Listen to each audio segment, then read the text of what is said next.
Hey everybody, how you doing? This is Dr. Joshua Fredenburg coming to you this wonderful Friday afternoon here on the East Coast.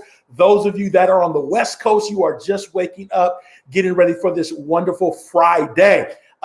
This is my first time actually on LinkedIn Live. So for those that are going to be tuned in today, I want you to know this is my first time ever being on LinkedIn Live. And so I'm super excited to be here. We're on other platforms as well. Facebook, we're on YouTube and so many other platforms right now. But again, I'm just super excited to be here today. For those that don't know who I am, my name is Dr. Joshua Fredenburg. I am a national speaker that travels the country just inspiring, motivating, and really transforming lives. I often tell people my desire is to inspire, is to motivate, is to empower, and most importantly, to help people to reach their fullest potential. In addition to that, I'm also the president of the Circle of Change Leadership Conference. If you've never heard about that, I encourage you to check it out. This is a nonprofit organization that we do, and our goal is really simple. Ultimately, what we do is we prepare culturally diverse and first-generation students for career leadership success. We have monthly virtual master classes. We have virtual conferences. We're looking forward to our hybrid conference in 2022. So we have so many amazing things that are going on. And so if you're interested in positioning yourself for career leadership success, if you're interested in meeting some incredible people and really having an experience that transforms your life, I encourage you to check that out as well. And then lastly, I'm also the author of Red Leadership, which is a new book that we just released in May of 2017. And really, it's really simple. It's how to retain, engage, and develop more culturally diverse leaders of the emerging generation, specifically those that are millennials and part of Generation Z. So that's just a little bit about who I am and exactly what I do. Again, it's so great to finally be able to do a LinkedIn Live. I've been trying to get on this platform for quite a long time. But now that we are here, my goal is to continue to come on every week and just to share some information that I believe will be valuable for those that may be watching. In addition, having some incredible interviews with some incredible people that are doing amazing things as well. And also to my Facebook family, those on the Facebook platform, what's up? Hope you're doing well as well. And then if you're on that YouTube platform, we're also there as well. So as many of you understand, the reason why I came on today and the focus of this is based on a survey that we did throughout 2022. Literally, me and my leadership team came together and we literally surveyed through a quantitative research project about 600 to 700 plus culturally diverse millennials and members of Generation Z all across the country. And ultimately, we asked them various questions that revolved around retention, that revolved around engagement, leadership development, DE&I, as well as workplace trends. There were so many things that we were able to gather from that data. And I want to share one of those things with you today because I think it's really important, especially for those that have the responsibility of recruiting or those that want to attract more professionals, or even those that want to engage and develop more leaders. There was some interesting data that came out of our research that I want to share with you today. And I share it not only through various newsletters, but I share it in different presentations as well. And this is a question that we asked. The question that we asked was this.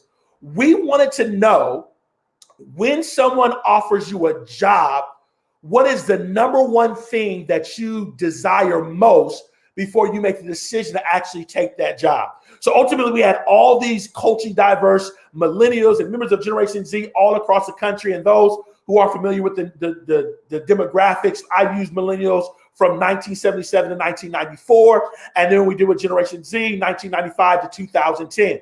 And so we did this study and we did this quantitative research study. We asked the question, what do you desire most? Is it money? Is it benefits? Is it the culture? Is it leadership? Is it training and development? There are a variety of questions that we asked. And what was so shocking to me is the number one thing that those who participated in our survey desired if they were going to work for a company or an organization was training and development. Can you believe that? I thought it may have been money. I thought it may have been benefits. I thought it may have been security.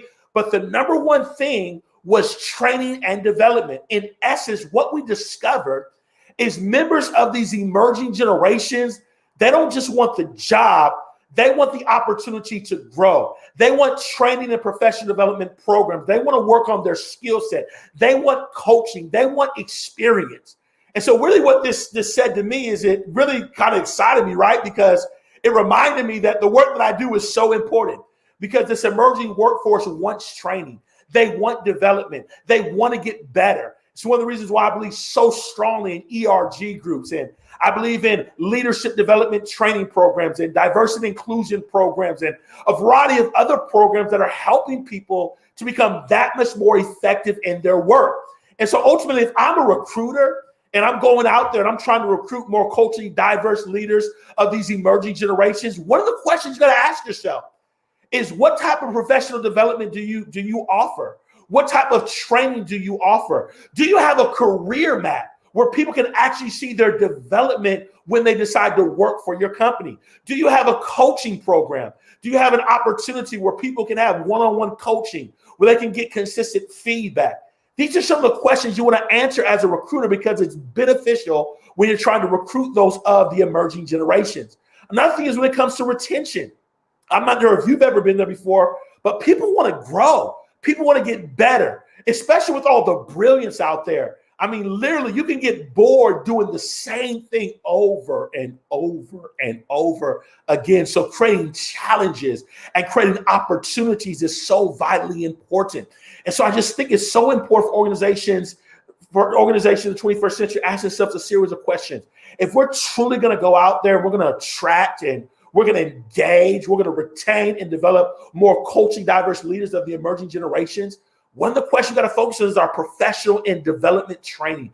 What are we offering? And one of the things I share in my book, and again, my book is out as well, that you can consider as I talk about the 3 keys of an effective training development program. Now, again, I didn't plan on sharing this, but I'm going to share with you. It's the 3 keys that I always consider if I'm creating a program. Now, again, as a speaker, I'm a part of that process. But if I had the responsibility to be the director or the vice president of organizational development and training, these are 3 things you want to ask yourself. So if you have a pen, you want to write this down. I'm going to give you the first one.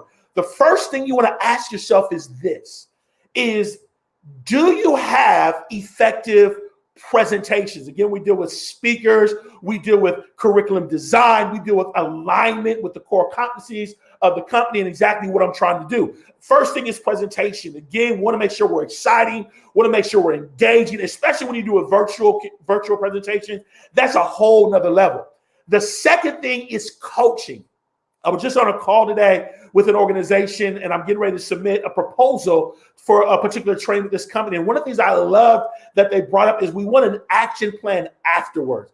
After the class is done, after the session, after the presentation, what is the action plan? What are some specific things that people can do, not only to see results, but even more so to measure the impact? Really important that we have an ability to measure and we have an ability to continue the growth through other coaches or supervisors they may be in contact with. And here's the last one, and I think this is so important, is opportunity. There's certain skills, there's certain lessons that we won't learn until we have opportunity. And I continue to tell people all the time, if we're truly going to develop the next generation of culturally diverse leaders, we can have the training, we can have the coaching, we can have the feedback, but are they getting an opportunity?